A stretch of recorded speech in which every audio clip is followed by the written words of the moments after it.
Hey guys, one of the reasons I do this free podcast is hoping you will come see me do live stand-up comedy. I got some dates for you. August 3rd, I'm at the Wiltern Theater in Los Angeles with the one and only Adam Carolla. Come see me August 3rd at the Wiltern Theater with Adam Carolla in Los Angeles.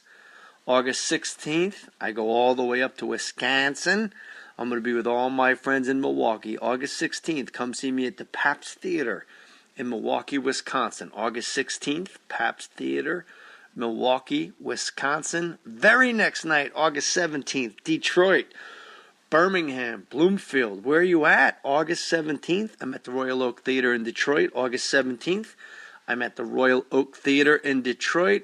And then, my friends, oh yeah, September 19th, Stand Up Live in Phoenix, Arizona. Phoenix, Arizona, September 19th, I'm at Stand Up Live. Go to jaymohr.com if you wish to buy tickets. Please come see me. All my shows are meet and greet. Buy a t-shirt. Shake my hand. Let's do it. Let's just have fun with our lives and have a little laughs.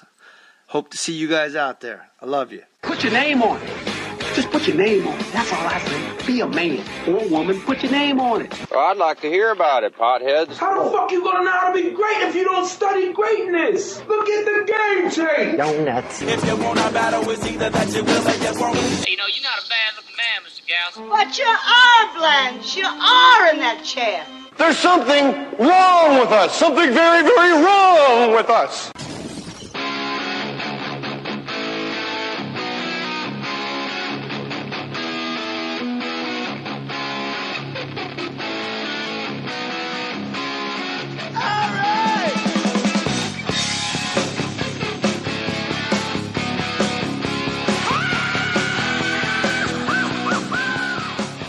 Welcome back to More Stories. This is episode 6412-A5.2 001 for my binary code friends. Billy Baldwin in the house.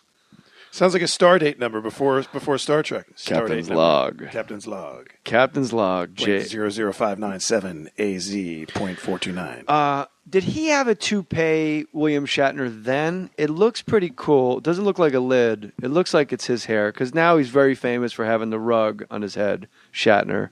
Do you think he had a toupee during Star Trek? He's famous for a lot of things. Such as? Well, I replaced Captain Pike.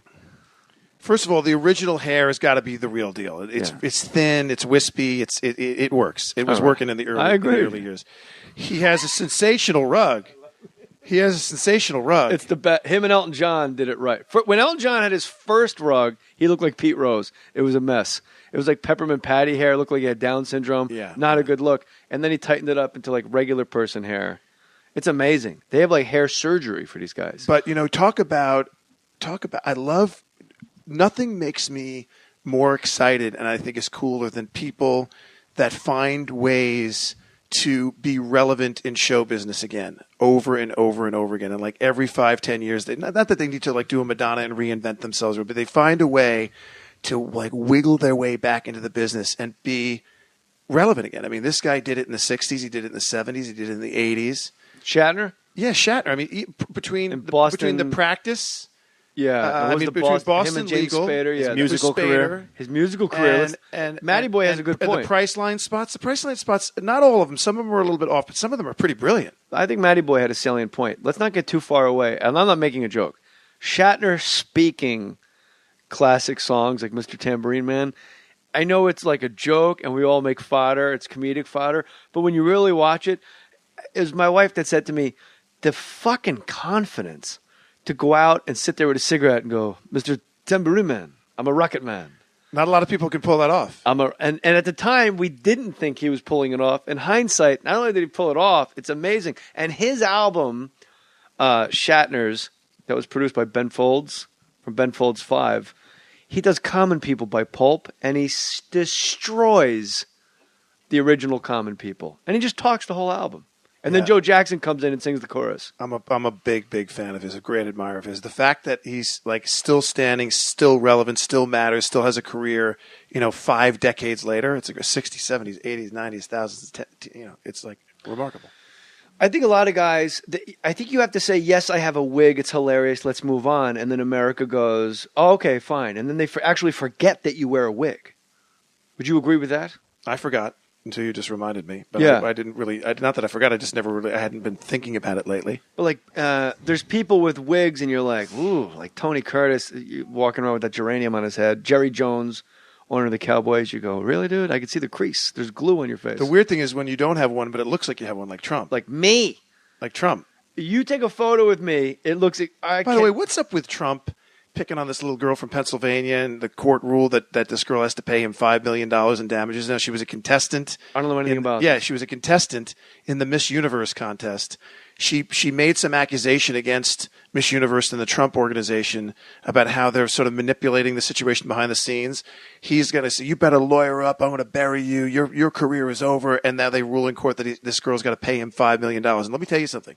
I was a judge at Miss Universe with Chaz Palminteri, my wife China, a group of other people. I was there.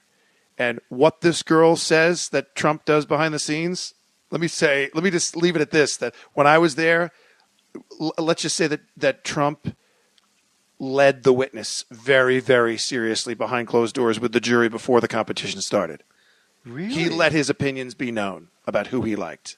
He let his opinions I be known. think Miss Rhode Island. I don't know how to do a Donald Trump impression. So well, of course, now Maddie- he's going to say, Billy Baldwin better lawyer up. I'm going to bury him. Yeah, I think he hates your whole family, doesn't he? Yeah. Or does he like the Baldwins? It's got to be a love-hate because he keeps flogging my brother Steven on The Apprentice, Celebrity Apprentice Part 9. Well, He's done it a couple Steven's the times. Christian Baldwin. You're the uber hot Baldwin. Alex the sweaty Baldwin. Right? I don't know how I got that moniker, Jay. I always like to think of myself as the Saturday Night Live Baldwin. Yeah, he's one of the kings of SNL, he and Steve Martin, I guess. And you, of course. Sure. So, I guess But I'm so sort of the tall, thin, good-looking, talented, intelligent one, and all the rest are all the rest. Why don't you act more? I do work. You know the way the business works right now. I'm working a lot, but it's just not. I mean, think about it. You go to the movies now to see a studio movie from Paramount or Warner Brothers. There's kids in it that I don't even know. You follow because you have to be. No, I don't. I don't know who they are. I'm not going to the movies, and because a lot of it is, Marvel comic and some 70s TV show that's retreaded, and it's Batman 19. A robot and came out of the Superman, ocean to take and it's LA. all CGI. Yeah. And the market for independent films got killed. All the financing got killed after the collapse in 2008 and 2009. So that's where I make my living, is doing television, doing long form television like miniseries and also in independent films. I just actually was told by my agent last night that I was going to be offered a little indie that's going to shoot me the same story, great part, great script. You're not getting paid.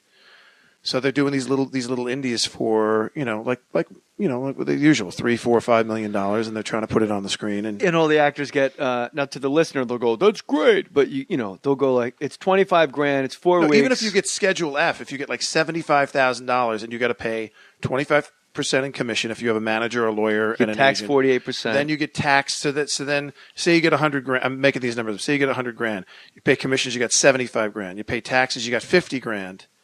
And $50,000, not knowing every time I finish a job, the day after I'm back on the unemployment line. Yeah. I could be working in 2 months. I could be working in 20 months. I don't know. Do you think, I'm being serious, do you think being a Baldwin, because it's like Kennedy without all the horrible things happening to the family, knock wood, Kenahura, but I think sometimes being a Baldwin actually hurts you. Do you ever think that? If you did internal affairs and you did your early work, and you were always good, but your name was, Reeves Samuel. You were just some guy, some like hot guy from Long Island. Do you think you'd work more? Do you think it ever works against you? I don't know if it ever costs me a job. I know there's times where I kind of get lumped in. Is there a casting director that goes like, if we get Alec Baldwin for this, that'd be great. And then it's like, we can't get Alec. Can we get Billy? And then after Billy, you get Danny. After Danny, you get Steven. No, I know that this happened a couple times where I've told my brother Alec I got offered this. He's like, oh, yeah. He goes, you should do that. You should do that. That'd be great. I'm like, the project? He goes, yeah. I go, how do you know? And he goes, well, they offered it to me last week. I'm like, what are you telling me to do it for if you turned it down? He's like, well, that would be good for you. You should do that. It's a great part for you. It's not right for me now, whatever. Basically, it's, he can afford to say no to it. But do you guys still have the Baldwin Bowl on Thanksgiving? Well, we have the. It was famous. Have the Baby Jesus Bowl on Christmas. The He Has Risen Bowl on Easter. What does the Baby Jesus, for the listener, what does that entail? What happens? A football game? They're all football games on the Peninsula Golf Course in Massapequa. It's a little 9-holer down in Nassau Shores where we grew up. We lived right on the third hole, on the third fairway. I'd be sitting in my bedroom and balls, if you sliced it off the tee, it would plunk off the roof of my house. When I sit in my bedroom, a lot of balls fly over my head, too. Different reason. Yeah. Just dudes standing on my bed, the balls flapping around. Flopping on your chin? Or hopefully. So we play the Baby Jesus on Christmas. Segue. Okay. And we play the He Has Risen on Easter. And we play the Turkey Bowl on Thanksgiving. Now, are there enough Baldwins to have two teams, or do you bring in? Oh no, we bring in. We used to bring in all the guys, all Long Island talent. Yeah, Pat Benatar. Yeah, we bring in R.J. Sweeney and Bubba Rendy and Craig McCarthy and Chris Bevilacqua and all the boys. These from neighborhood guys. Yeah. Oh, okay. Yeah, I'm like, I don't know what shows these guys are. Yeah, no, we bring in all the boys from the neighborhood. Friends. Well, if I'm in New York in one of those bowls, do I get an invite? No doubt. Yeah, of course. Right, I'm good. I put some pads in somebody, man. Yeah, no, that we haven't played that in quite a while because we're not really together on the holidays anymore. But it's sort of half the family, and we don't live on Long Island anymore. My mother lives up in the Finger Lakes, and we go up there to see my mother. And at Christmas time, it's about 80 below up there, so we don't. Oswego? Which Finger Lake? My mother lives in Skaneateles. It's beautiful up there. Yeah, it really is nice. I leave on the 24th. I'm there for a month. That's going to be nice too. Yeah. You little lake living. But let me ask you something. Yes, when we get back to that tweet and the home, and this has nothing to do with my brother. This is you and I having a conversation. Has there ever been a time? You're a Jersey guy. Has there ever been a time where somebody said, this whole First Amendment thing, which I'm a great proponent of, but people can say whatever the hell they want. Yes. As soon as you touch them, you can't do that.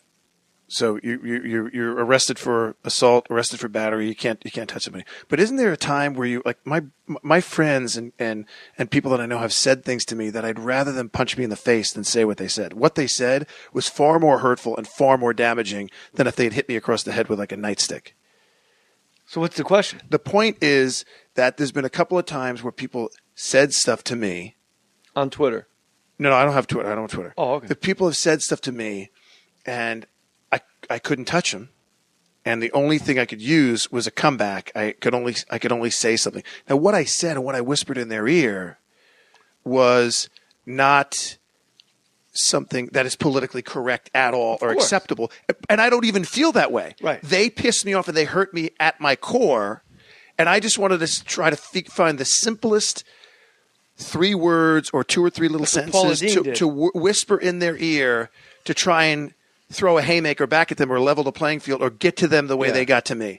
And that doesn't necessarily mean at all that it was totally politically incorrect, especially in today's culture where everything is totally politically incorrect. Whatever the person I said something because I wanted to get them. I don't think that. I don't believe that. I don't feel that way at all. I just wanted to piss them off. Right. Do you get that? I do get that. And that's what I was like groomed on like stoops in Manhattan with like Patrice O'Neill, Jim Norton, Bill Burr. Like we just destroyed each other all the time. So I don't get that, like friends coming and saying hurtful things to me. But why are your friends saying hurtful things to you is a better question. I'm not even talking about like my come on. How many siblings do you have? 2 older sisters. That's a little different. There's 6 of us, and I have older brothers, and like older brothers say, my brother Alec he's got a tongue that's like a ginsu, man, and he could do surgery with it.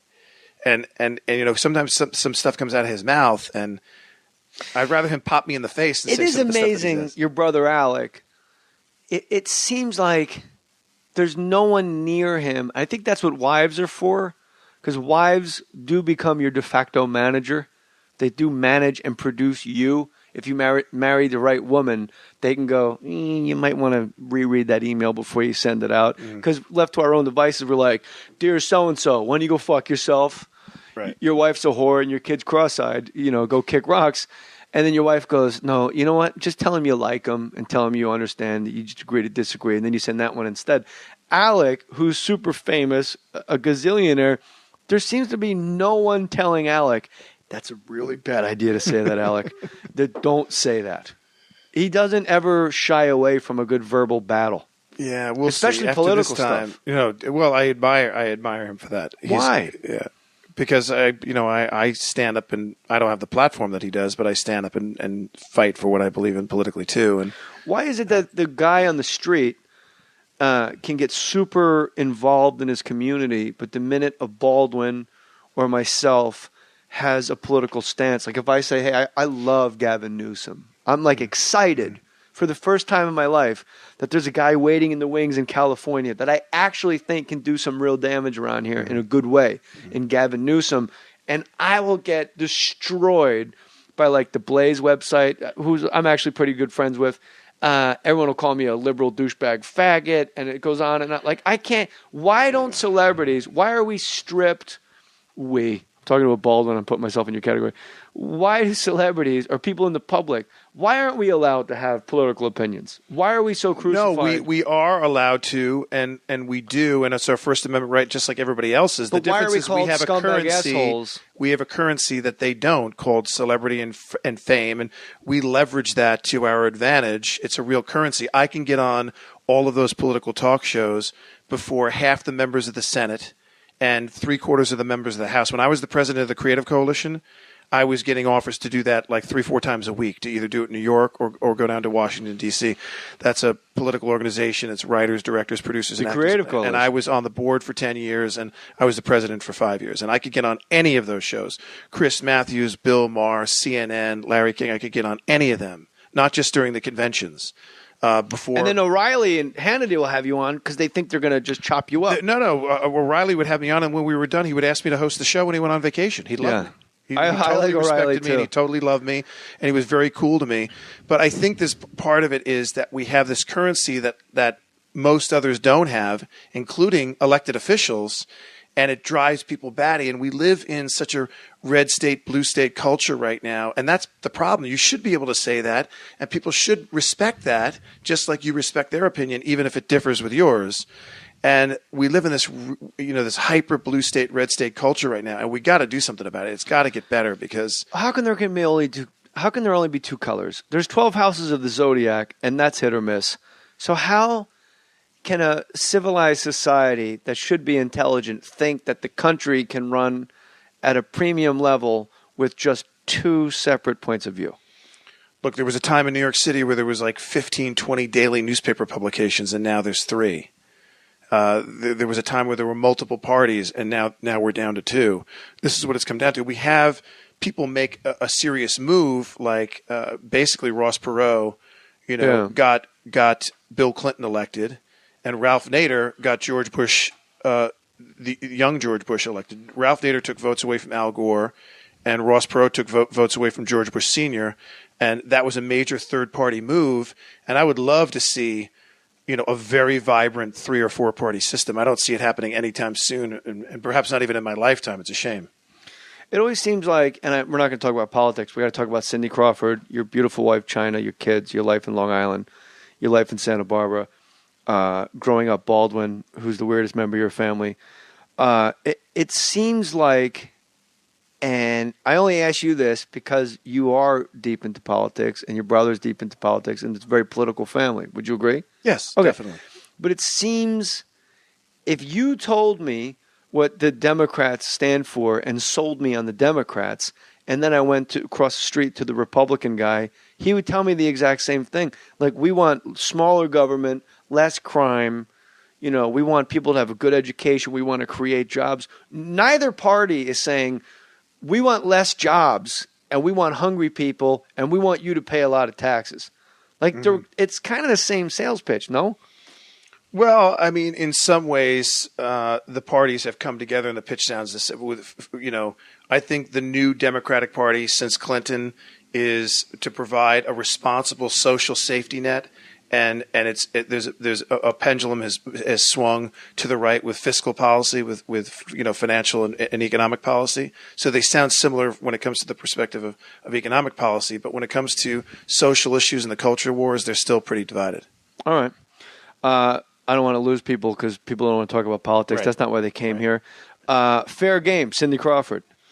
I don't know. I had no problem with it. It got killed.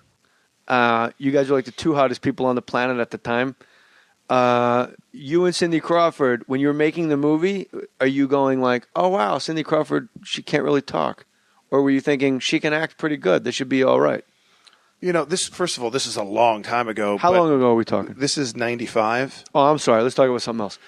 No. When you were in Forgetting Sarah Marsh. I will say I was friends with her for years and years before we did the movie together. I bet.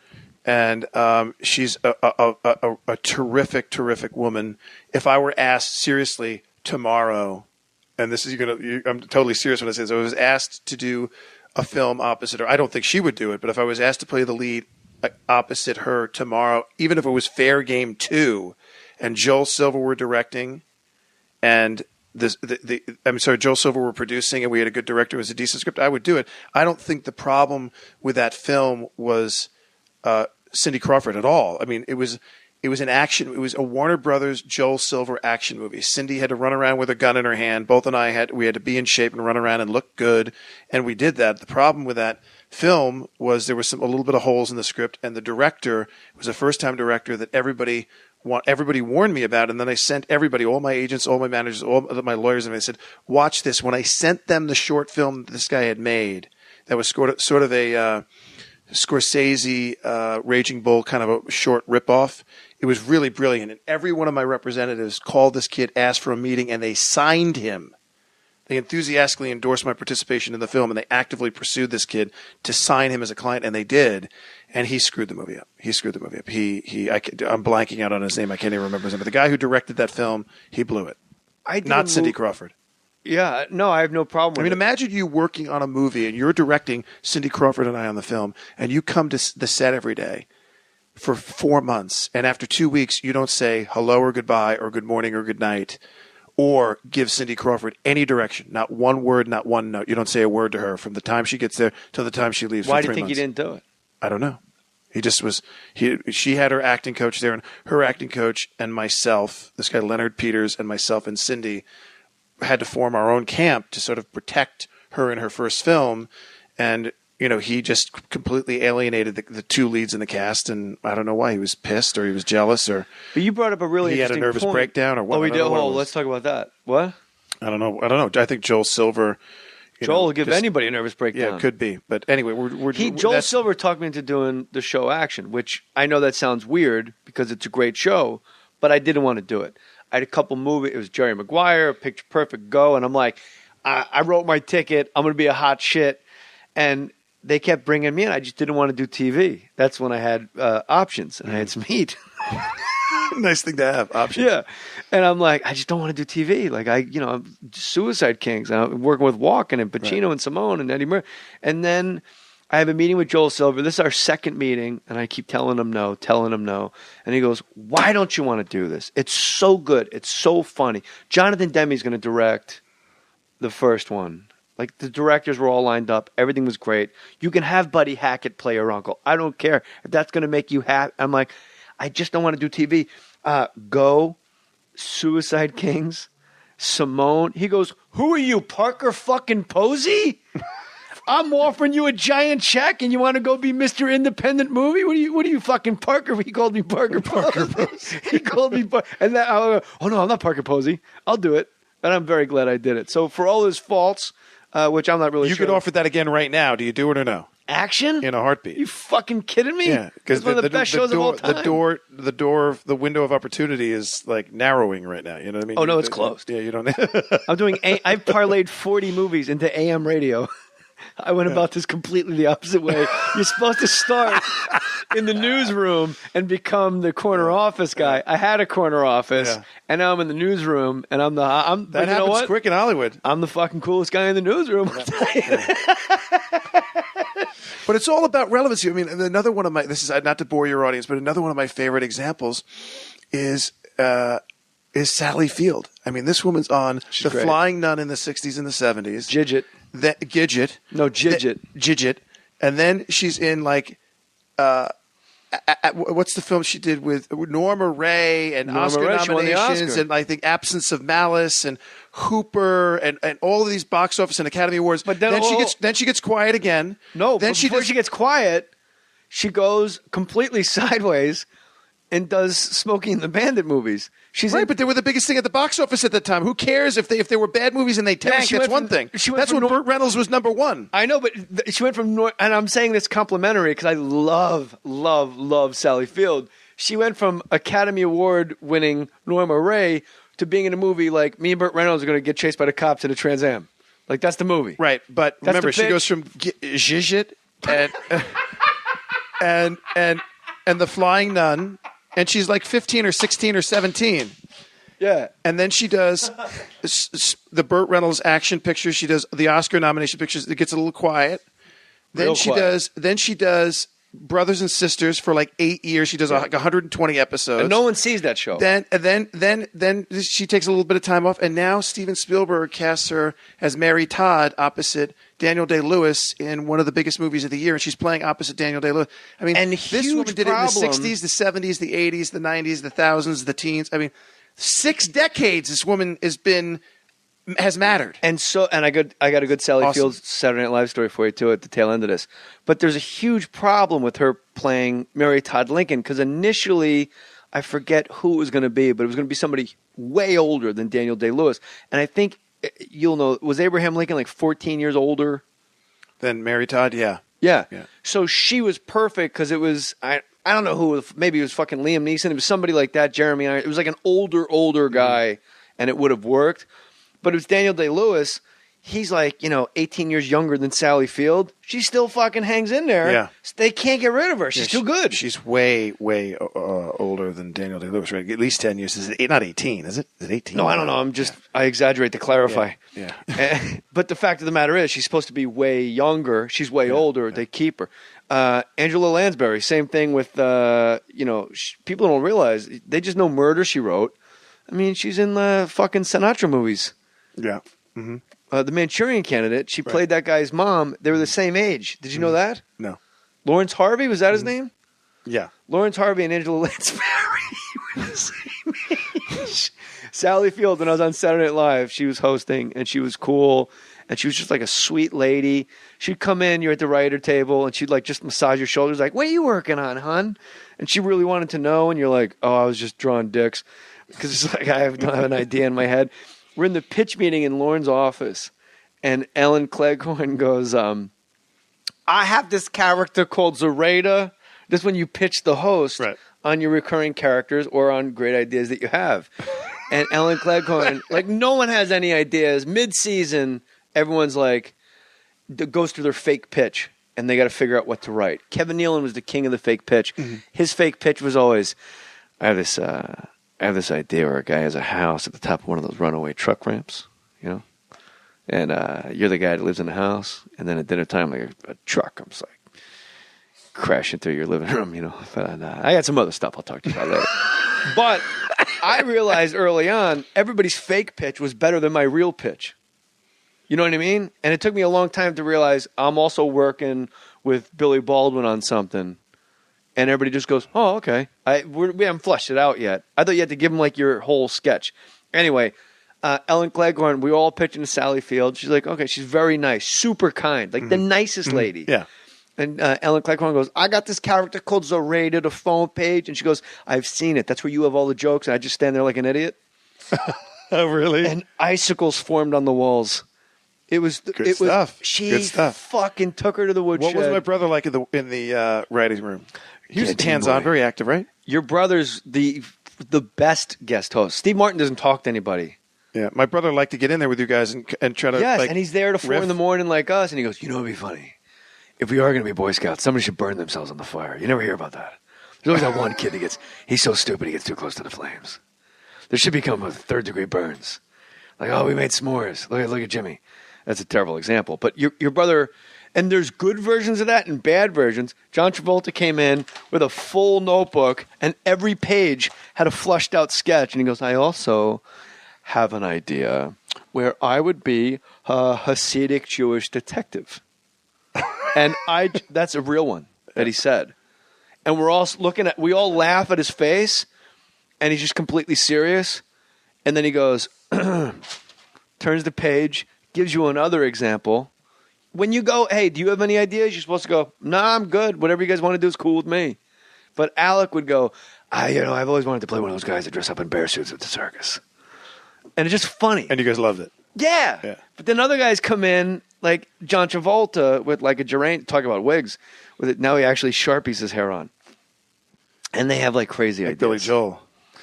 The can of spray paint. Another Long Island guy, Billy Joel, driving his car through living rooms. Yeah, he used to sweat during the show, and like the shoe polish would come sweating down across his face and everything. Kevin Nealon's fake pitch would have worked perfect if Billy Joel was driving the truck. That's a very good point. Billy Joel drives a car, bringing it full circle. Matty Boy's good. Matty, we had on closing Twitter, the loop there. On Twitter, people said, "Would you just get Matty Boy a fucking mic already?" Because I'd go, "Oh, did you hear what Matty Boy just said? It was really funny." Because I had to repeat it. You should. Why don't we do that? He's holding one, numbskull. Okay, if you're gonna laugh into the mic so people know that you think I'm funny. Right on cue, ladies and gentlemen. Right on cue. Your wife, seems like whenever I speak to you, you tell me a different reason why your wife hates you. No, it's whether it's your breath, a harsh word. All right, but we got a good thing. I mean, I've been with my old lady for 23 years, and the greatest test of my faith to my wife was like right when we got engaged or right before we got married. That little window is when I did Fair Game. So that's a real test. To go off for 4 months with Cindy Crawford and go do a movie with the lovely, luscious Cindy. Not that she was interested in me. Sure she was. But hottest woman in the world? Hottest one we've had? This sounds so crazy to say this, but I swear I was not paid to say this. More beautiful on the inside. Really, really cool lady and very, very bright. Great person, big heart, and she's as beautiful as I just lost. Hear that sucking sound? It's all your audience out there. No, they want to know because she's incredibly. I've said that she knows it. People have told her that I said this about her before. Put it this way: if I were standing on a cliffside on the ocean with my wife holding hands, and like a strong, brisk breeze were to blow, and my wife were to go over, the first phone call I would make would be Cindy Crawford. Oh, I thought you said you were going to push your wife. Well, I didn't say that. I said it without saying it. You did not say that. No, I didn't say it. I'm supporting you. Where's the mic, Maddie? Yeah, you are laughing. Maddie, you missed that one, man. Come on. I'm hearing that Muttley. I like how what takes your wife off a cliff isn't like a gust wind. You said a brisk breeze. A brisk breeze. That sounds like a drink for inner city youths. If you can't afford a high five, get yourself some brisk breeze. Go to jaymohr.com, click the Amazon banner. A lot of you guys have an Amazon on your toolbar. If you want to buy things at Amazon, it'll say Amazon on your toolbar on your computer. Clear your cookies. I've been told that. I don't know what it means to this day. And instead of having an Amazon tool on your toolbar, have it say jaymohr.com on your toolbar. Anytime you want to shop for an Amazon product, click the jaymohr.com. jaymohr.com. The first page of my website, right there, there's a huge Amazon banner. You click that. Sorry. You got agita? What's going on? I'm a little verklempt. I'm very excited about this Amazon effect on people. Oh, it's Amazon? I thought it was me.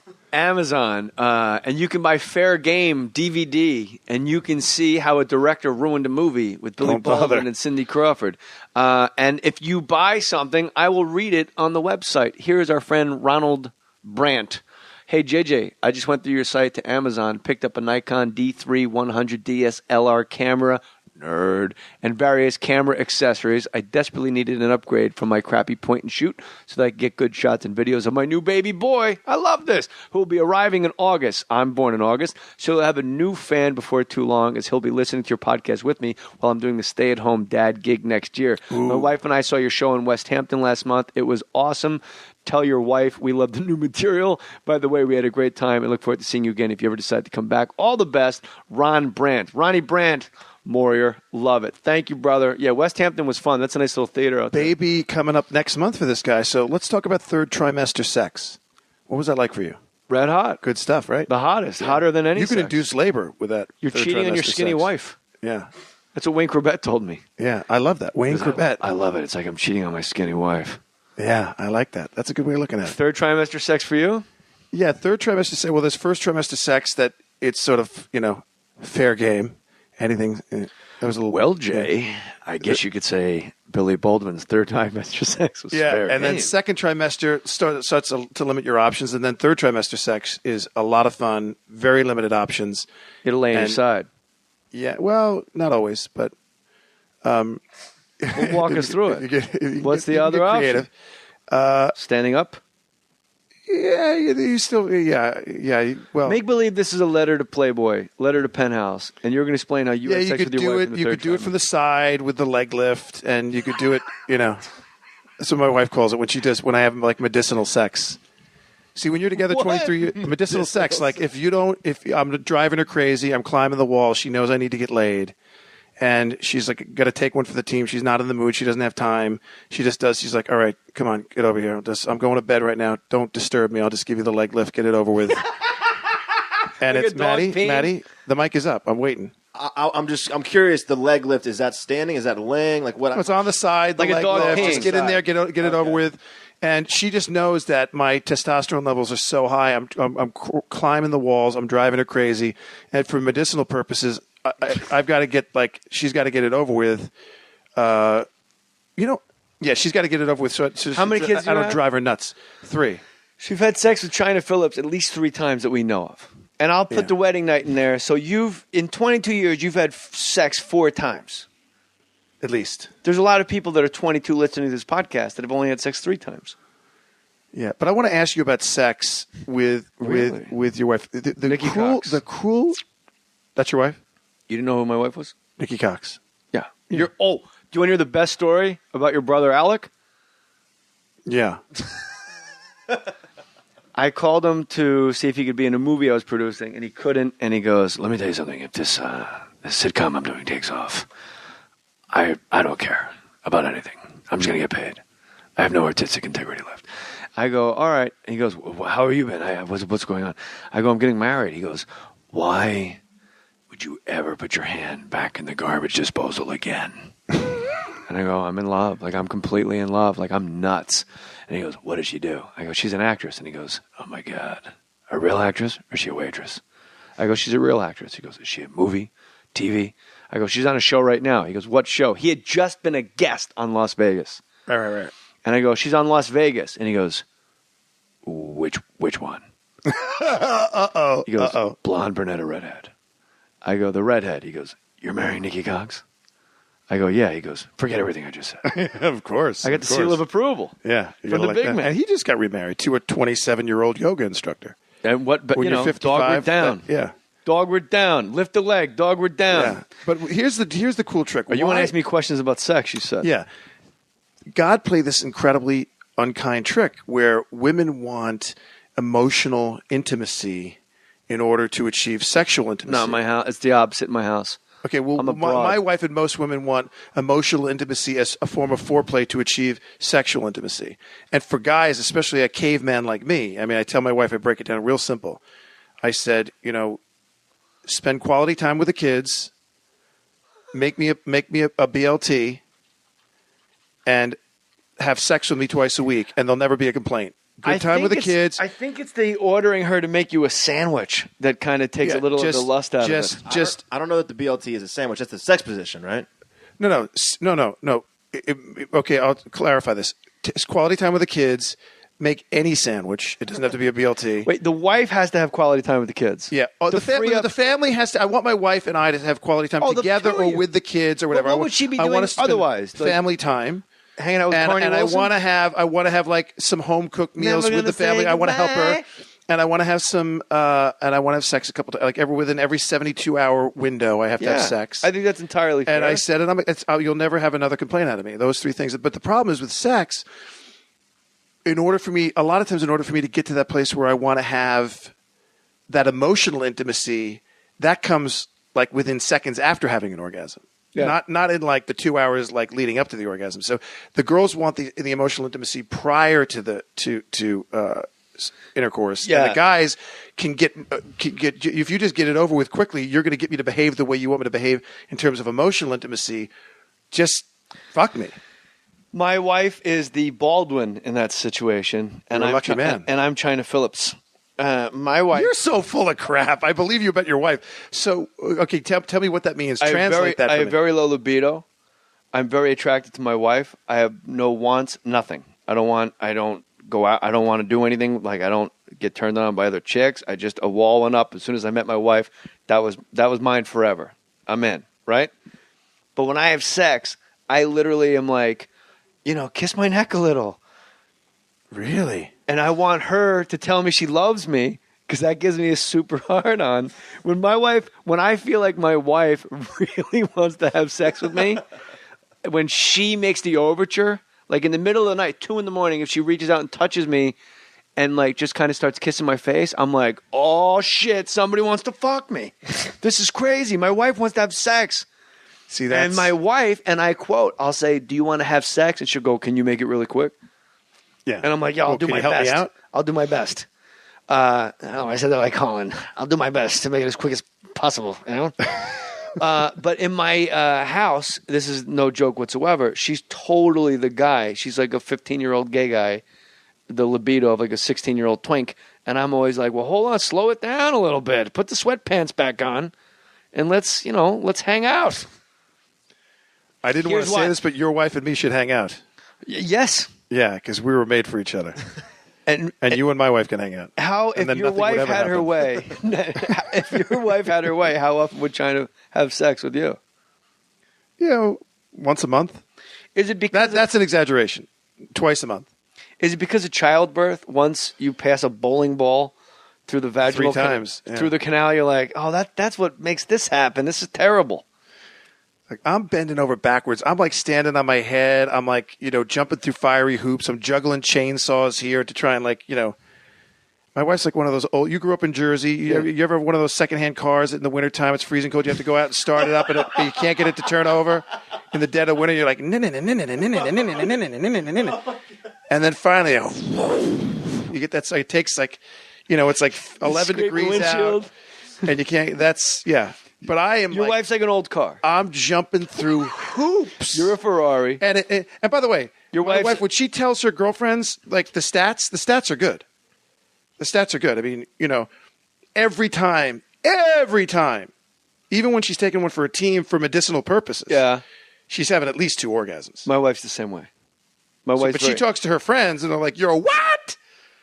And he's doing what to you? And he's doing, when I tell you I'm like playing Twister to get it to happen, I'm playing Twister. I'm like... It is weird because for a lot of female listeners to more stories, like Billy Baldwin, you're a very desirable young man. Your wife's acting like she's married to like some fucking schmuck from Patchogue. Yeah, Joe the plumber. Joe the plumber from Patchogue. And you're not. You're from where? Massapequa. Massapequa, you're large. You're not some Patchogue guy. I'm Matza Pizza. What is this, Levittown? Exactly. What is this? Amityville. What is this, Amityville? What is this, Wyandanch? Hey, come on, honey. Hey, Gigi, I need it twice a week, you what pig. Is it? Malvern. So wait a second. Can I talk about your video for a second? I'm not lying. My father died 30 years ago. Hold on. We're going to go from having sex with our wives and them having orgasms to your dead father. That's I thought we were done with that. We could keep going. No, we can keep talking about sex and not even talk about the video. That's fine. How long? I do want to get to the video. How long? Whoa. How long is sex when you have it after 22 years of marriage? And I'm going to preface this. I'm going to let you off the hook. I would say if sex with my wife goes 2 minutes, it means because like my penis doesn't work. It's like a 40-second situation, and everybody's happy. Are you talking about from start to finish or just intercourse? Penetration to finish is probably 22 seconds in its entirety, and that's with 2 orgasms. So my wife's better than your wife at crushing the big O. I'll give her that. You know why? 4 other guys in the room at all times. Doing? Just watching. I would say from start to finish, wish right we now have a certain way in which we do it that doesn't it kind of slows everything down. Why? Because she's like the old car that needs to be warmed up. Little Jiffy Lube. There's certain. My kids are going to hear this someday, aren't they? No, it's the internet. It dies quickly. It doesn't live forever. All right, good. Promise. Yeah. No, there's certain ways in which you manipulate the G spot where it can't be like it can't be like that Castrol commercial where the pistons are firing 5,000 times per second. Billy Baldwin, every analogy you have, your wife's a car. Yeah, exactly. Exactly. So Maybe stop treating her. Mine would normally, if I were the Pennzoil piston, I would last about 20 seconds as well. But I don't know what any of this means. When you penetrate your wife, how long until you're done and walk into the room? Few, it depends on how often I'm getting it. If I got it 3 times that week and we're doing it again, it could be 15 minutes. 15 minutes is crazy. My wife would think something was wrong. No, but if it's normally, if I haven't been laid in 3 years, I mean, no, normally if I haven't gotten it in a while, it's, I don't know, 5 minutes. Let's talk about your dead 3 minutes, 3.5 minutes. I'll measure and I'll text you. I understand your father died. Yeah, recently. I tried to do another 1983. weird segue. 1983. How old were you when your father died? And now, 19. It was a big joke to have a weird, wacky segue, but you did it first. I don't want people to think I'm that fucking cold-hearted. You were 19? Mm-hmm.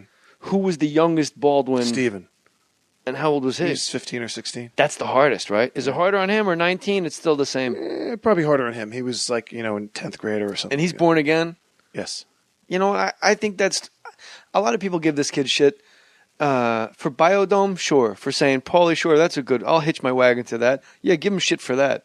But to have a set of beliefs and principles that you want to go down the line with, and it makes you live your life a right way, and you no longer do the stupid things that you used to do, myself included.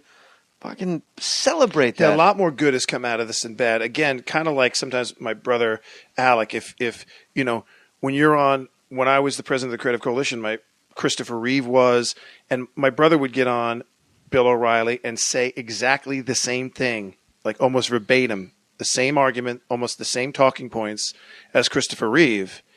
And my brother would come under more attack because of the way he presented those talking points and presented those. What, with ambulatory legs? Yeah. He would just he would just break out a sledgehammer and like launch grenades, And Christopher Reeve would do it more like a gentleman. So my brother Steven. No, that's not why. It's because Christopher Reeve was in a wheelchair and had a tube in his throat. No, this is before he had his accident. Oh, then I take back the. Yeah. I was wondering why is he hiding the mic to laugh at what I say? Because it was distasteful. So my brother Steven, with his faith too, it depends on. Doesn't the whole family have faith? It's what you say, but it's also how you say it. I think if you package it the right way, you won't sort of, I know the disconnect that you're talking about, Steven. With me, I'm a Christian. Like Steven came to my house for Thanksgiving one time, and he put his hands on my guests at my Thanksgiving in my house, and they were Jewish. And he was trying to convince them to convert to Christianity.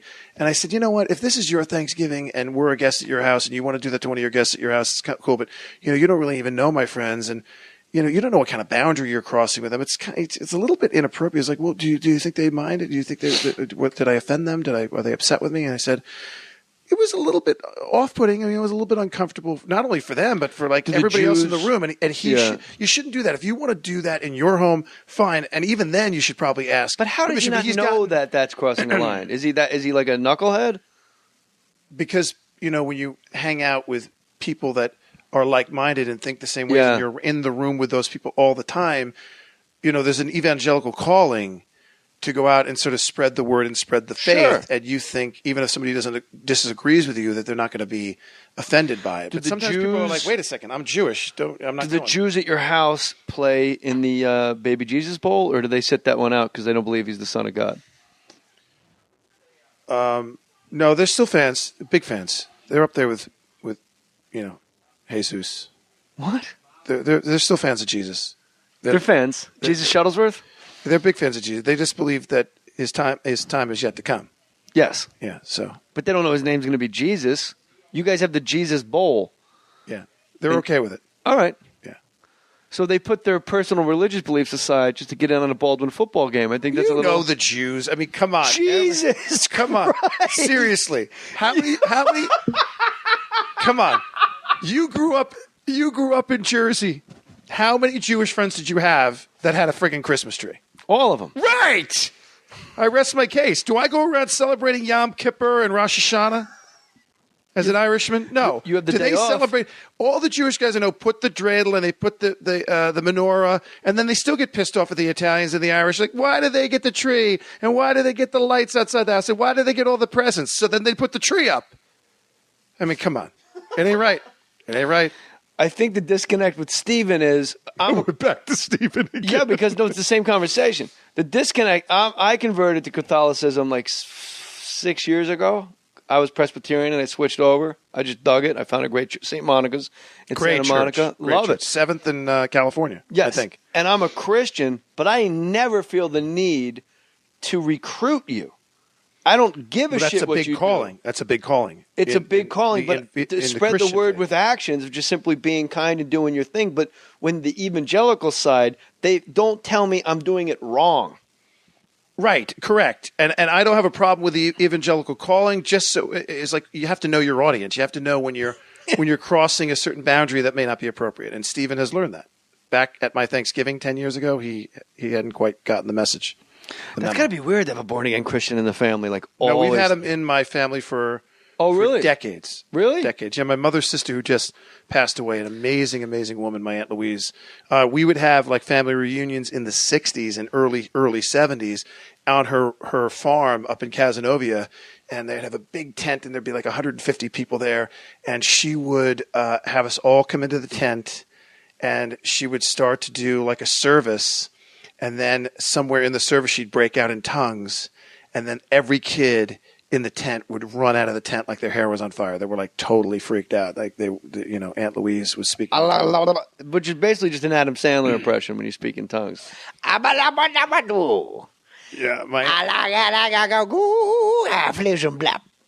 anyway, my Aunt Louise just passed away. She's a great, lovely woman, and I have all the respect in the world for her. So do I. Yeah. Wrestling video that you and I touched base about this. It's kind of how we started texting back and forth. We're sexting now, you and I. Yeah, I know you sent about the cocoa butter and your house in the Palisades. Yeah. He's not kidding. Yeah. I told him you can do it at my house. We can do it with our shirts off in cocoa butter. I was just trying to make you laugh up there. And it worked. Your totally fancy worked. palace. I try to come back, and no pun intended with the comeback, but I try to come back, and I don't remember what I said, but it had something to do with my wife and sex and stuff like that, and I never heard from you. You just like left the black hole out there. That to me, did you get that video, that YouTube video about that black chick in New York, about the heat wave in New York City right now? I don't see color. Yeah. No. I got it, but it's on my phone. I gotta wait. You gotta watch it. I will, but I gotta funny. wait. When I open emails on my phone, it's the worst idea. I gotta take AOL off my phone. The video, the wrestling video. I'll watch it. All right. So the wrestling video, I did a rant about saving Olympic wrestling. I had no idea that you had. He's just telling us how much time. I had no idea how much you loved Olympic wrestling and I didn't know you were a wrestler. When you were a Baldwin, you're just a Baldwin. I knew you were. Really? Yeah, because I know everybody in our business that is a former wrestler. Who? Like almost everyone. Tony Danza, Jay Leno. What about my singlet? Tony Danza, Jay Leno. Every one of these guys gave us. Jay Leno was a wrestler? Jay Leno wrestled. Like junior high, high school stuff. Like once you get to a certain point, like 10th grade when boys are. Well, I wrestled at Iowa for Dan Gable, and sometimes I lie. Yeah, don't let the truth stand in the way of a good story. Yeah, and Gable used to tell me, JJ, I think you might be the guy that doesn't cut weight. Don't cut weight. All right, so I did a wrestling monologue on my radio show, Fox Sports Radio, and it got picked up. Some guy was it in Iowa? Yeah, some guy in Iowa, like made a high school. a video. If you Google search Jay Mohr Olympic Wrestling, you can see this. This guy did an incredible job. Fantastic. Let me just riff on this for 1 second. A, it's fantastic. Really fantastic. B, you're like now a total hero and a god in that subculture. Like I am? Iowa, Oklahoma State, John Smith, Dan Gable, Bruce Baumgartner. They all think you're king. Don't be surprised if Leroy Smith tries to induct you into the National Wrestling Hall of Fame now as a result of it. I got inducted in 2003. Why? Because they have a special division you of won it that Battle Royale that's called. I won the tossed the Massapequa Christmas Tournament, man. What are you talking about? You took the British Bulldogs and threw them over the top No, rope? they have a division called Outstanding Americans for guys who ever wrestled who went on to achieve any success in another field. Donald Rumsfeld, Dennis Hastert, Mario Lopez. Now there's a bunch of showbiz people that wrestled in high school or college that went on to succeed on Wall Street or in politics or in show business. So believe me, I will not give them your number because you're going to be the next call they make. Please let me don't give them my number. In that what do you mean? video, Why because you have to go to Stillwater, Oklahoma. If you get inducted, I'll go. I will induct you. I will be the guy that does the whole presentation. Yes, but why are you keeping that? I'm like, don't worry, I'm not going to hang you up on this and give them your number. Give them my number. Fucking Dan Gable inducts me into the rest of the Oh, they'll all be there. They'll all be there. What about Kale? Seems a little high and mighty. Yeah, he's the best. He is the best. Literally, he's undefeated. Yeah. But let me say, there's a couple of moments in that video, and I'm not lying. I said 30 years my father died. I never screw around when I say I'm like my father's grave, I swear. I've watched that video. How many times do you think I've watched that video? I have no idea. Take a guess. I feel like the old Brian Regan 10 joke. times, 15 70 times. million. I'm guessing more times than you have sex with your wife in a month. Oh, yeah, way more. I've watched it like 40, 50 times. Okay. Yeah. That's more than me. Yeah, I've watched it like and it's a video of and me. I'm telling you, if my wife's there, if my kids are there, if Cal Sanderson and Bruce Banner, like the biggest, toughest, meanest guys with cauliflower, no matter who's standing there, I get verklempt. My eyes well up with tears almost every time. I think there's 2 or 3 times I watched it where I didn't get choked up. Every time I watch it. Oh, thank you, brother. And there's things that you say in that. The 2 things that I love the most is when you say, we were degenerates, we were bad kids, and it wasn't until our coaches taught us a couple of moves and how to defend ourselves and blah, blah, blah, blah, blah. That I love that. That I love that. Yeah. And then, you show these crowds of people at the NCAA. I know the other part you like. What? I guarantee I know you now. Go ahead. And for what? To get your hand raised. That's exactly right. In front of 23 parents New Jersey. in Boonton, New Jersey. When it's free, because every it's time 20 you below say zero. that, when I'm watching it with somebody, I don't say that. I just tap them on the shoulder and I tap and go, this is me. This part that he's about to say, this is me. Because remember when you were a kid, I wrestled in junior high school, and in college. I wrestled Division III in college. And I didn't know there was a Division III. Yeah, there is. It's pretty good. That's like the minor leagues of the minor leagues. Yeah. But there's good guys. You can't break a guy's balls if he agrees with you. No, but I wanted you to defend yourself. Like, it's still it's good wrestling. It's very impressive, and I'm completely kidding. Go ahead. So I would wrestle, and it didn't matter if anybody was there. If there was there could be 10, 15, 20 parents there. When the match was over and you unsnapped your headgear and the referee raised your hand and you looked around, and it could just be like you and your coach, your teammates could have said, Baldwin, I know what he's going to do. I'm out of here. I'm in the lot. I mean, just to get your hand raised. And I grew up in the same thing as Boonton, just on the other side of the city. I grew up in Massapequa, and we would be wrestling in Freeport and Lindenhurst and Copiague. Port Jefferson guys were good, man. Yeah, and to get my hand raised, it's like if it happened in front of 2,500 people or if it happened in front of 5 people, it was all about that glory of just getting your hand raised. Now, you are really bending over backwards, breaking your balls to save Olympic wrestling. You put your money where your mouth is. You put calls out to these people. I want to promote this for my listeners. What is it that they can go to or listen to? KeepOlympicWrestling.com is the website. We're going to have some stuff up. A press release is going to go out, and we're going to have an auction on eBay. And I've got items from Mark Ruffalo, Mario Lopez, Ashton Kutcher, Channing Tatum, the Rayo's, the restaurant in New York City. I've got Dana White. I've got Randy Couture. I just got Chris Weidman.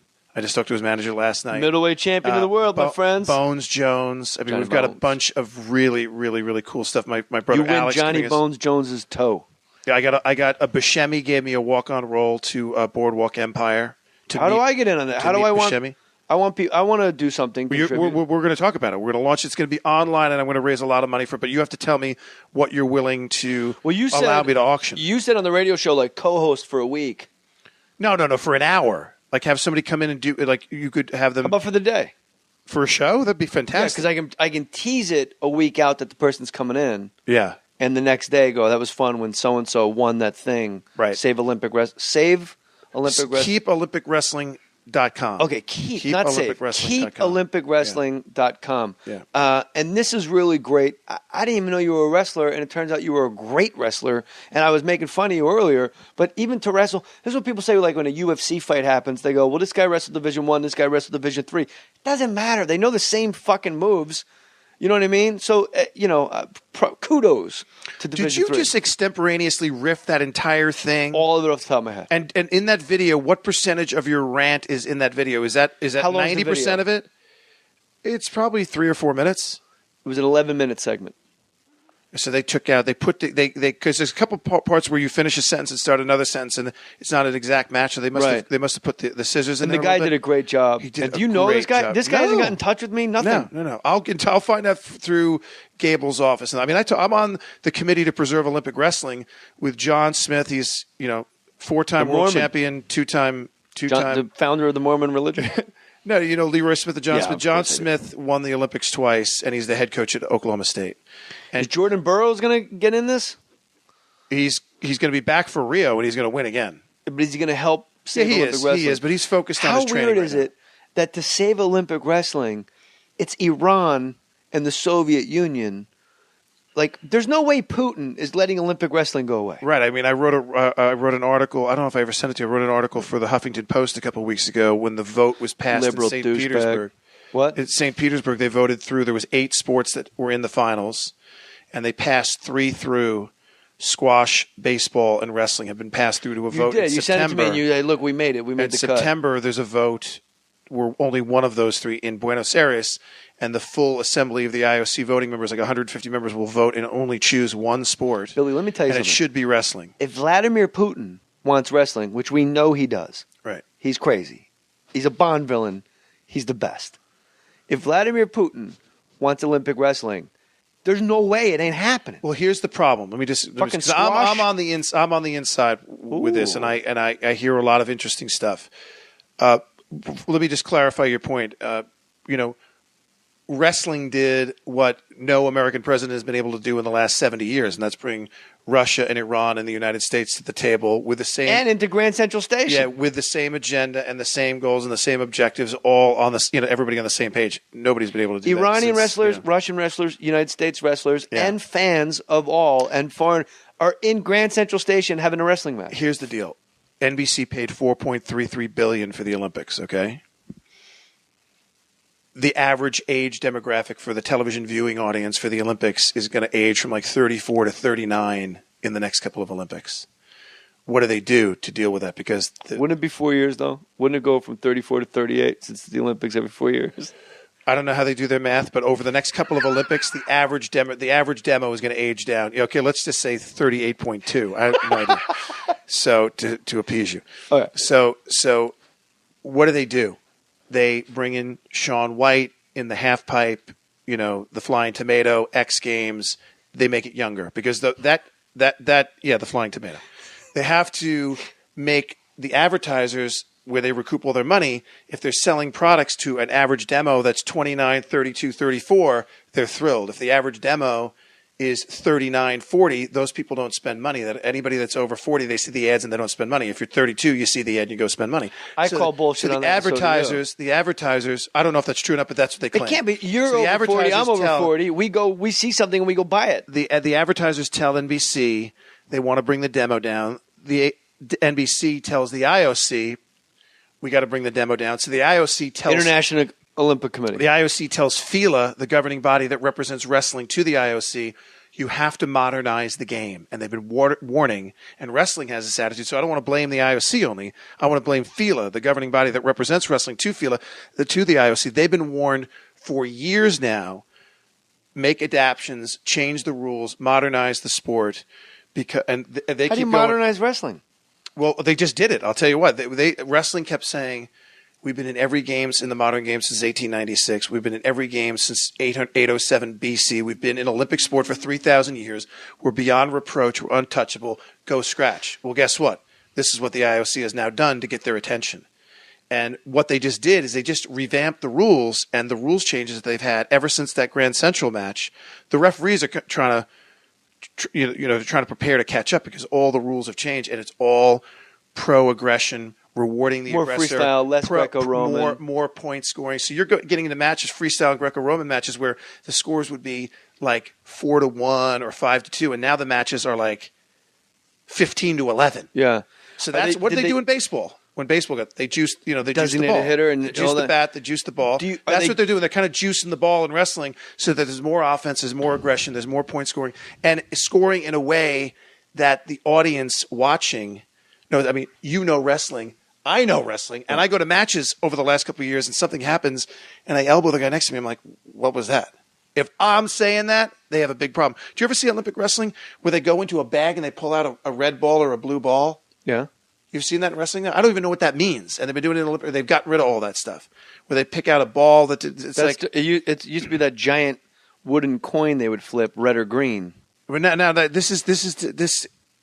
wrestling also did it like tennis in sets. If you win rather than cumulative score over all 3 periods, they went to a system where if you win the first period, you win that period. If you win the second period, it's over because you won 2 out of 3 periods. So if I wrestled you, that's like judo and you scoring, won the first period, you won that period. And if I won the second period, it was 1-1, and we'd have a tiebreaker in the third period. If you won the first 2 periods, it's over. Then it's over. And that's not now cool. Now they do a cumulative score. They just do whoever has the most points at the end of 3 periods. That's how it should wins. be. Yeah. That's good.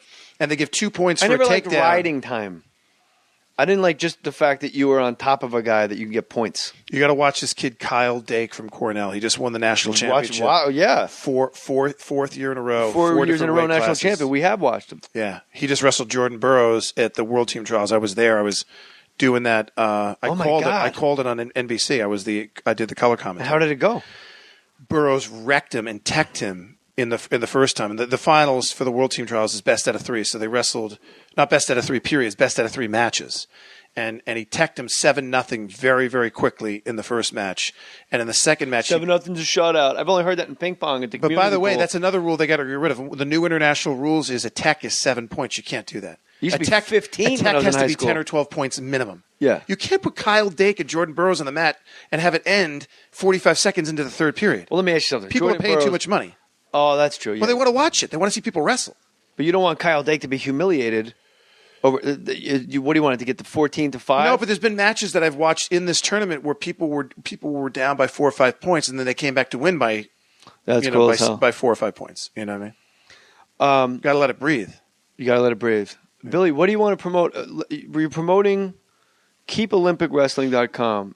I'm so fired up about this, and you will text me Oklahoma Fieldhouse, and it's my video. You were playing on the Jumbotron as the stands were filling. The Gallagher Hall holds about 6,000 or 7,000 fans. They had a sellout crowd there, and they played that video periodically throughout the 2 or 3 days of wrestling. They played that video. Did people like it? Oh, they love it. I think I need to do some stand-up in Iowa and Oklahoma. Yeah, nice big theater. You're big in Dubuque. We'll call it the Singlet Tour. You're big in Dubuque. KeepOlympicWrestling.com. Billy Baldwin, you walked the walk, my friend. Fun to talk to you. And you drove all the way down from Santa Barbara just to do my podcast? Of course. What are you going to do the rest of your day?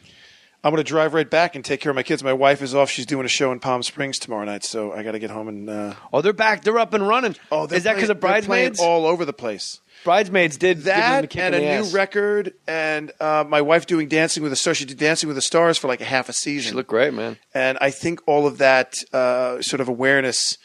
But they just played Miami, Albuquerque, Santa Fe, Dallas, New York, L.A. They're on their way to Chicago. Dubuque. They're playing in Traverse. They're all over the place. It's on their website. But they're playing, the usual, the circuit. I mean, because you're on the circuit. But all the bands now, they don't make money selling records anymore. They make money with live performances. And with 3,000 Indian reservation casinos. The best. And all of these, a couple of corporate gigs. Ask your wife this for me. When you play an Indian casino, they come to you backstage after the show with a suitcase of money. And whatever let's say you get 10 grand, hypothetical. Again, we're making up numbers. Come to you and you get 10 grand to do a stand up. They'll open the suitcase and show you 10 grand. Like it just came out of the bank. And they go, how much cash do you want? And you're like, no, I just want a check. Because they know if you get cash, you're going to go piss it away in the casino. Right. They're very smart. My wife just did a casino gig where I did this. I did Fairway to Heaven, that MTV golf tournament years and years ago when I went to Vegas. And when I finished it, you probably had this happen to you before. You should get this every time. And they gave me $1,000 worth of chips, and they said, "We want our guests to see you out on the floor." You're not a bad-looking man, Mr. Gals. But you are, Blanche. You are in that chair. There's something wrong with us. Something very, very wrong with us.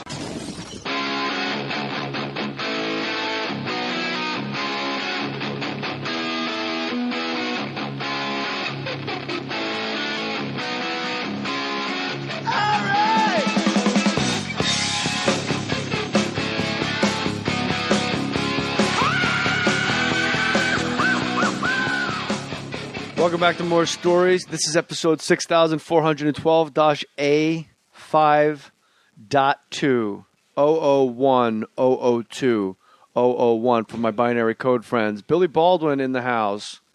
Sounds like a Stardate number before Star Trek. Captain's Stardate log. number. Captain's log. Captain's log. J. 00597 AZ.429. Did he have a toupee, William Shatner, then? It looks pretty cool. It doesn't look like a lid. It looks like it's his hair, because now he's very famous for having the rug on his head, Shatner.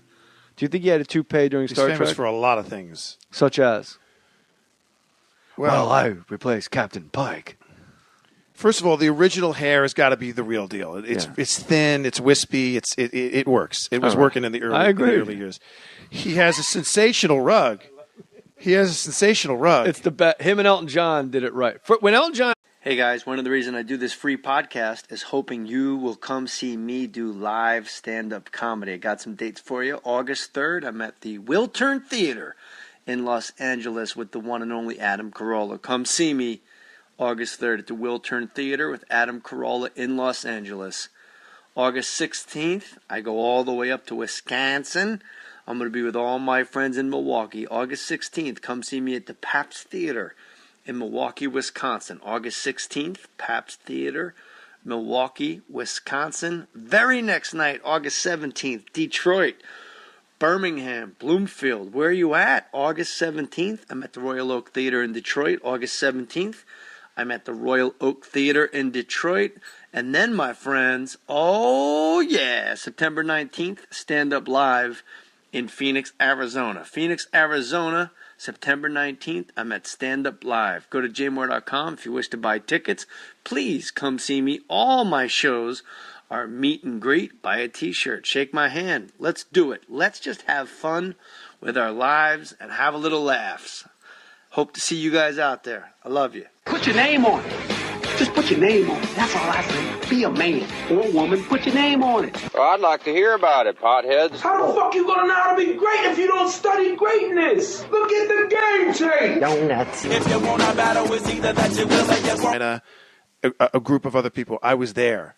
And what this girl says that Trump does behind the scenes, let me just leave it at this, that when I was there, let's just say that Trump led the witness very, very seriously behind closed doors with the jury before the competition started. Really? He let his opinions be known about who he liked. He let his opinions I be known. think Miss Rhode Island. I don't know how to do a Donald Trump impression. So of course, now Maddie- he's going to say, Billy Baldwin better lawyer up. I'm going to bury him. Yeah, I think he hates your whole family, doesn't he? Yeah. Or does he like the Baldwins? It's got to be a love-hate because he keeps flogging my brother Steven on The Apprentice, Celebrity Apprentice Part 9. Well, He's done it a couple Steven's the times. Christian Baldwin. You're the uber hot Baldwin. Alex the sweaty Baldwin. Right? I don't know how I got that moniker, Jay. I always like to think of myself as the Saturday Night Live Baldwin. Yeah, he's one of the kings of SNL. He and Steve Martin, I guess, and you, of course. Sure. So I guess. But I'm so sort of the tall, thin, good-looking, talented, intelligent one, and all the rest are all the rest. Why don't you act more? I do work. You know the way the business works right now. I'm working a lot, but it's just not. I mean, think about it. You go to the movies now to see a studio movie from Paramount or Warner Brothers. There's kids in it that I don't even know. You follow because you have to be. No, I don't. I don't know who they are. I'm not going to the movies, and because a lot of it is. Folds 5. He does Common People by Pulp, and he destroys the original Common People, and he just talks the whole album. And then Joe Jackson comes in and sings the chorus. I'm a big fan of his, a great admirer of his. The fact that he's like still standing, still relevant, still matters, still has a career, 5 decades later. It's like 60s, 70s, 80s, 90s, thousands, it's like remarkable. I think a lot of guys, I think you have to say, yes, I have a wig, it's hilarious, let's move on. And then America goes, oh, okay, fine. And then they actually forget that you wear a wig. Would you agree with that? I forgot. Until you just reminded me. But yeah. I didn't really, not that I forgot, I hadn't been thinking about it lately. But there's people with wigs and you're like, ooh, like Tony Curtis walking around with that geranium on his head. Jerry Jones, owner of the Cowboys, you go, really, dude? I can see the crease. There's glue on your face. The weird thing is when you don't have one, but it looks like you have one, like Trump. Like me. Like Trump. You take a photo with me, it looks like By the way, what's up with Trump picking on this little girl from Pennsylvania, and the court ruled that this girl has to pay him $5 million in damages. Now, she was a contestant. I don't know anything about it. Yeah, she was a contestant in the Miss Universe contest. She made some accusation against Miss Universe and the Trump organization about how they're sort of manipulating the situation behind the scenes. He's going to say, you better lawyer up. I'm going to bury you. Your career is over. And now they rule in court that this girl's got to pay him $5 million. And let me tell you something. I was a judge at Miss Universe with Chaz Palminteri, my wife China. At his first rug, he looked like Pete Rose. It was a mess. It was like peppermint patty hair. It looked like he had Down syndrome. Yeah. Not a good look. And then he tightened it up into like regular person hair. It's amazing. They have like hair surgery for these guys. But, talk about, I love, nothing makes me more excited and I think is cooler than people that find ways to be relevant in show business again, over and over and over again. And like every 5-10 years, not that they need to like do a Madonna and reinvent themselves, but they find a way to like wiggle their way back into the business and be relevant again. I mean, this guy did it in the 60s. He did it in the 70s. He did it in the 80s. Shatner? Yeah, Shatner. I mean, between the practice. Yeah, between Boston him and James Legal, Spader, his musical career, and Matty Boy has a good point. And the Priceline spots, not all of them. Some of them are a little bit off, but some of them are pretty brilliant. I think Matty Boy had a salient point. Let's not get too far away. And I'm not making a joke. Shatner speaking classic songs like Mr. Tambourine Man. I know it's like a joke, and we all make fodder. It's comedic fodder. But when you really watch it, it was my wife that said to me, the fucking confidence to go out and sit there with a cigarette and go, Mr. Tambourine Man, I'm a rocket man. Not a lot of people can pull that off. And at the time, we didn't think he was pulling it off. In hindsight, not only did he pull it off, it's amazing. And his album, Shatner's, that was produced by Ben Folds, from Ben